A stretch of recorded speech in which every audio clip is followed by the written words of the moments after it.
J'ai les larmes aux yeux parfois quand je vois un certain nombre de choses que des adultes posent en oubliant un peu l'enjeu ou les enjeux qui nous attendent. Quand la nation est en danger, on ne parle plus de division. C'est comme on est en face d'un cadavre, d'un corps qu'il faut enterrer. Et les gens viennent encore poser leurs petits problèmes. Moi, j'aurais souhaité vivement qu'on n'a pas la chance de se rencontrer comme on a eu la chance aujourd'hui autour de Monseigneur. Qu'on fasse d'une pierre deux coups. Les gens divisés ne peuvent pas se retrouver ensemble comme on est en train de le faire. C'est déjà un pas vers la réconciliation entre les leaders des partis politiques. C'est déjà un pas. Si on était réellement divisés, on ne pouvait pas accepter d'être ici aujourd'hui ensemble, autour d'une table. Plus de 20 organisations des partis politiques et de la société civile ensemble. Quand le régime apprend ça, il tremble. Moi, j'aurais souhaité que ça devienne comme une séance de travail. Tout le monde connaît les problèmes qu'il faut poser clairement pour qu'on ait de meilleures conditions d'organisation des élections. Et j'aurais souhaité qu'on ne quitte pas cette salle si on n'a pas pu déceler et faire ces propositions crédibles. Comprendre que le temps joue contre nous. Bientôt novembre. Bientôt novembre, ça suppose qu'il reste 2 mois en 2019 et bientôt 2020. Et quand les gens nous disent qu'il faut encore prendre des rencontres bilatérales pour diagnostiquer les petits problèmes, s'il vous plaît, la nation est en danger. Rappelez-vous du nombre de morts, des prisonniers politiques, nos populations qui meurent de faim. Ce que nous subissons quotidiennement, personnellement.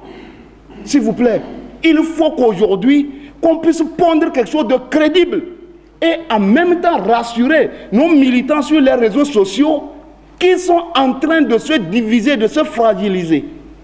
Et je voudrais finir. Ceux qui ne sont pas venus, c'est peut-être à leur niveau qu'il y a problème. On peut peut-être tenter de les rapprocher. Nous qui sommes ici déjà, c'est déjà un pas. Mettons à profit cette rencontre pour que quelque chose de crédible puisse sortir d'ici. Je voudrais encore une fois remercier son Excellence, qui est notre grand-papa, que j'apprécie beaucoup. Cela n'est pas donné à n'importe qui de prendre ces genres de risques. Cher Père, soyez bénis encore une fois. Alors, je voudrais m'adresser particulièrement aux hommes, aux représentants des formations politiques. C'est comme ça que vous voulez remercier la population togolaise? C'est comme ça que vous voulez remercier les détenus politiques? C'est comme ça que vous voulez remercier ceux qui ont perdu leurs fils et filles dans cette lutte? Moi, je suis désolé. C'est vous qui faites que souvent, quand on va dans les sensibilisations, dans les amours les plus reculés, on nous dit, mais écoutez, ne venez plus nous déranger. Je suis étonné que malgré les efforts du révérend Père, et qu'on envoie une invitation, moi j'ai reçu l'invitation, moi j'étais très content, mais je suis étonné que c'est au niveau des formations politiques, il y a toujours des problèmes. Vraiment, que des gens nous fassent grâce. Nous n'avons plus besoin de reculer et ne nous décourageons plus. Avec tout ce que moi j'entends, comment est-ce qu'on peut aller convaincre encore les autres? Si par exemple cette situation s'est exposée sur les toits, ceux qui nous repriment vont en profiter, ils vont publier cela et ça ne fait que reculer la lutte. Donc, il faudrait qu'arrivé un moment, les gens se mettent de côté leurs intérêts personnels, égoïstes, qu'on dise que c'est moi, c'est moi, c'est moi, ça n'apportera rien. Je n'étais pas là quand on a fait la conférence nationale parce que je n'étais pas encore né, mais j'ai appris beaucoup de choses.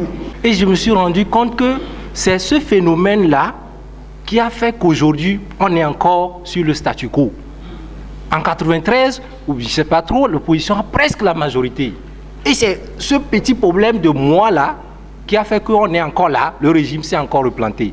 Aujourd'hui, nous avons besoin de mettre de côté ses intérêts pour faire avancer la lutte. Qui peut nous dire parmi ces partis politiques qu'il est capable d'avoir les représentants dans tous les bureaux de vote? Personne. Ceux qui les représentent dans les bureaux de vote, ils ont accepté de vendre les résultats à 10 000 francs à ces dernières élections locales. Nous avons vu, on a été des observateurs, on a vu un peu comment ça s'est passé. Donc, il faut que des gens vraiment se mettent en peau de vrais citoyens, des hommes d'État. Aucun de ces messieurs n'iront sur les médias sans dire qu'ils parlent de peuple. Si vous parlez de peuple, pourquoi est-ce que vous ne pouvez pas vous mettre d'accord quand on dit qu'on veut parler de notre pays, quel que soit ce qui se passe? Du moins, venez, s'il y a un problème, vous l'exposez et ensemble on peut trouver des solutions.